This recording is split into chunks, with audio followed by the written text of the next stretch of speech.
No todos los millonarios presumen su fortuna en redes sociales. Algunos la esconden en hojas escritas a mano. Mientras el mundo imaginaba al Mencho escondido en ranchos y montañas, lo que realmente operaba era algo mucho más grande, una estructura que funcionaba como una empresa, con sueldos, con bonos, con gastos mensuales, con pagos a empleados. Y en las últimas horas, algo inédito salió a la luz: las narconóminas del Mencho.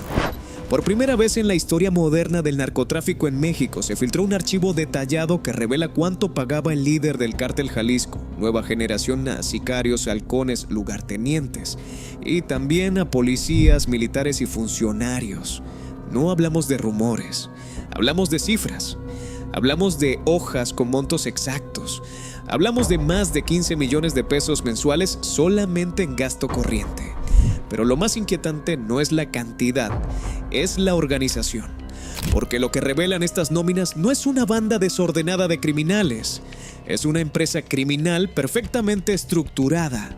Porque una cosa es estimar cuánto generaba el CJNG y otra muy distinta es ver cuánto gastaba. Por primera vez no estamos hablando de cargamentos interceptados o propiedades aseguradas. Estamos viendo la nómina. Sicarios y comandantes con sueldos entre 4,000 y 7,000 pesos mensuales.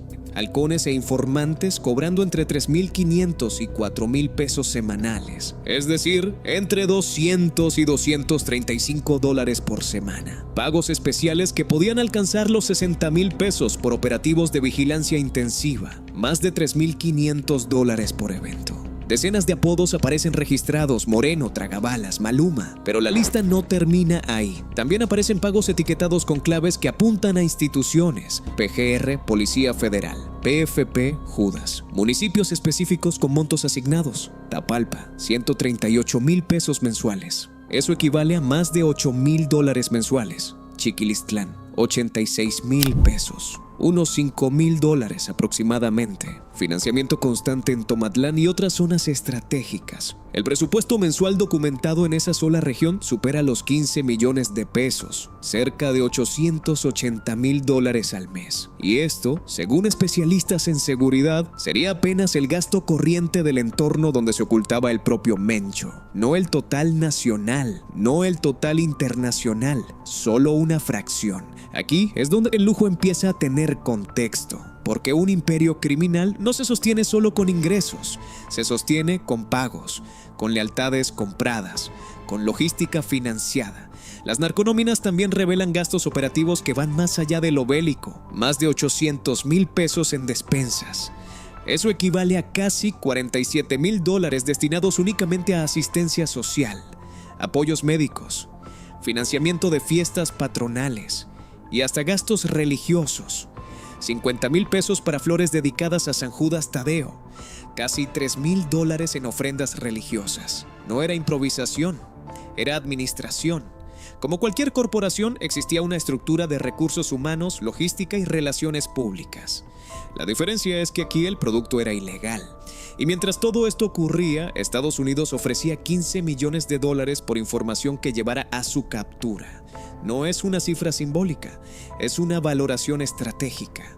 Porque cuando un gobierno pone ese precio por una persona, no está midiendo solo violencia, está midiendo el tamaño del flujo financiero que esa persona controla. Durante años, el nombre de Nemesio Oseguera Cervantes fue sinónimo de poder financiero clandestino. No era solo un líder criminal, era el administrador de una maquinaria que movía miles de millones de dólares al año. Su historia personal importa poco aquí. Lo verdaderamente impactante es el tamaño del dinero que llegó a controlar. El CJNG no era una banda local, era una empresa criminal con diversificación de ingresos: metanfetamina, cocaína, tráfico de armas, extorsión, control territorial, lavado de dinero, empresas fachada, inversión inmobiliaria. Hablemos de números. Las estimaciones federales han señalado que el CJNG llegó a generar cientos de millones de dólares mensuales en exportación de metanfetamina hacia Estados Unidos. Solo el mercado de metanfetamina puede mover miles de millones anuales en consumo. Si una organización controla una fracción significativa de ese flujo, hablamos de cifras gigantescas. La cocaína representaba otro canal de ingreso. Interceptaciones oficiales reportaron aseguramientos de más de media tonelada en una sola operación aérea. 534 paquetes en una avioneta. 840 kilogramos en un yate interceptado en Centroamérica. Si consideramos que el precio de un kilo de cocaína puede multiplicarse exponencialmente desde origen hasta mercado final, cada cargamento exitoso significaba millones en retorno. No hablamos de miles, hablamos de millones por viaje. Ahora entendemos por qué la vida de lujo no era un capricho, era conversión de capital. Luego vienen los fraccionamientos en Tlajomulco y Zapopan, casas valuadas entre 1 y 4 millones de dólares. No eran simples residencias, eran nodos seguros, lugares donde el dinero podía guardarse, circular, dividirse. En estructuras criminales modernas, el efectivo rara vez permanece en un solo punto, se fragmenta.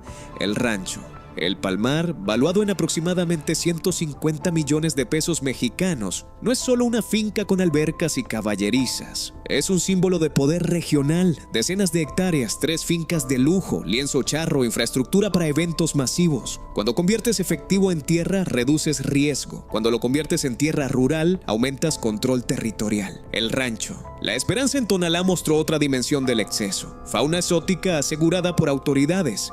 Tigre de Bengala, aves protegidas. Más allá del impacto visual, eso refleja liquidez. Comprar animales en mercado negro puede costar cientos de miles de dólares. Es gasto no productivo, es lujo puro, y eso solo es la parte visible. El gobierno mexicano ha señalado más de 30 inmuebles vinculados a la organización y más de 140 vehículos asegurados. Pero expertos coinciden en que el número real puede ser mucho mayor. Ahora entremos en la flota. Lincoln Navigator 2019, más de 1,5 millones de pesos.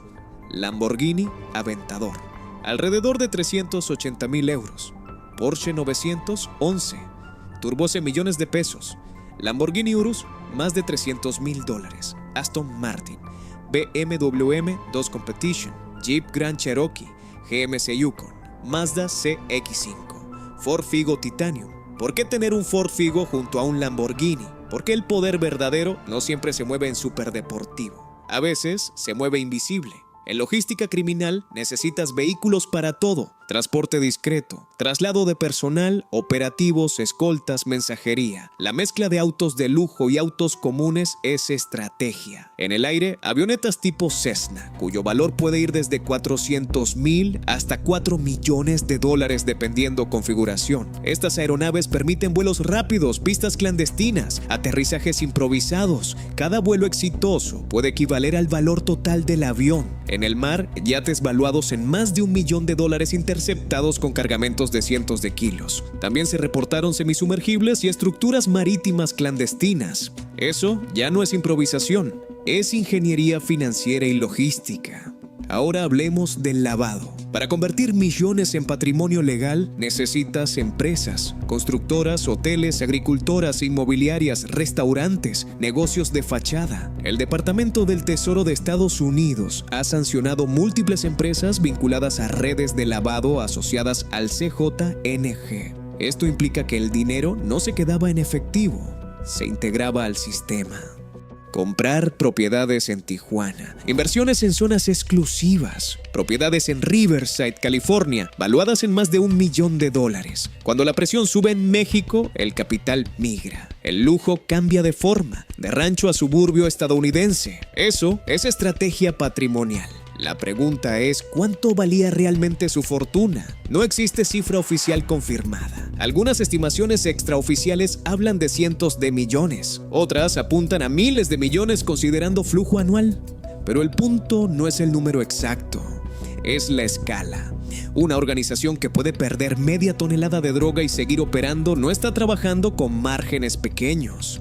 Y mientras todo eso ocurría, también existía el gasto social interno. pagar músicos privados, eventos, escoltas armados, logística de seguridad, armamento, nómina criminal. Un imperio de este tamaño no funciona sin estructura financiera. La vida millonaria del Mencho no era solo ostentación, era la manifestación visible de un sistema económico clandestino altamente rentable. Hoteles frente al mar, fraccionamientos privados, ranchos de decenas de hectáreas, fauna exótica, superdeportivos europeos, avionetas, yates, propiedades en Estados Unidos. Pero cada mansión asegurada revela algo más: el dinero siempre deja rastro. Hoy muchas de esas propiedades están embargadas, otras en litigio, algunas bajo resguardo estatal. El lujo construido sobre economía ilegal es inestable, depende de evasión constante. Y aquí viene la pregunta que alimenta teorías: si realmente fue abatido en 2026, ¿quién hereda ese imperio? ¿Se fragmenta?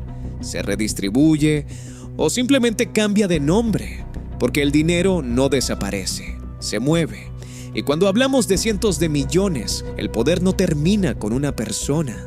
La vida millonaria del Mencho fue la punta visible de una estructura que convirtió droga en hoteles, armas en ranchos y rutas clandestinas en autos europeos.